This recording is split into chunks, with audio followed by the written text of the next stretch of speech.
Hi guys, it's me again. So, paano mo malalaman kung mayroon ka ng agency at pwede ka na mag-task dito kay Bolo App? So, una-una guys, pag mayroon ka ng agency, automatic dyan guys is nandyan na yung pangalan ng agency na sinalihan mo. Pero kung wala pa yan guys, itong JM agency or kung ano yung pangalan ng agency na sinalihan mo, ibig sabihin, hindi pa lalabas yung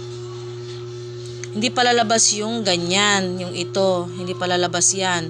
Itong salary task.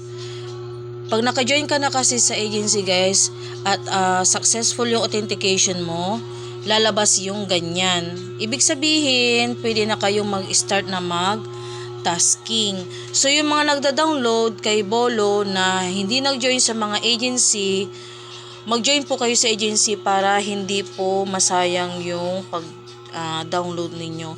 Pero guys, kunyari nag-download kayo ngayon, tapos 1 week wala pa kayong agency, hindi pa umaandar yung reward ng newbie.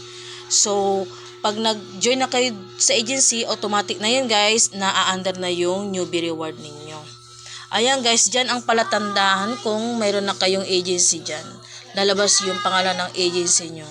So, yung mga gustong mag-join sa agency, nandyan lang yung ID ko, ayan, 878036 kung gusto nyo lang pong mag-join. And then, pwede nyo po akong i-PM kung nag-join kayo para ma-assist ko po kayo dyan. Ayan, nandyan lahat po yung mga sumasali sa akin. Ayan, dyan ako nag-reply. Pero pag sa messenger kayo nag-chat guys, malabo po na masin ko po lahat yun. Ayan, thanks guys!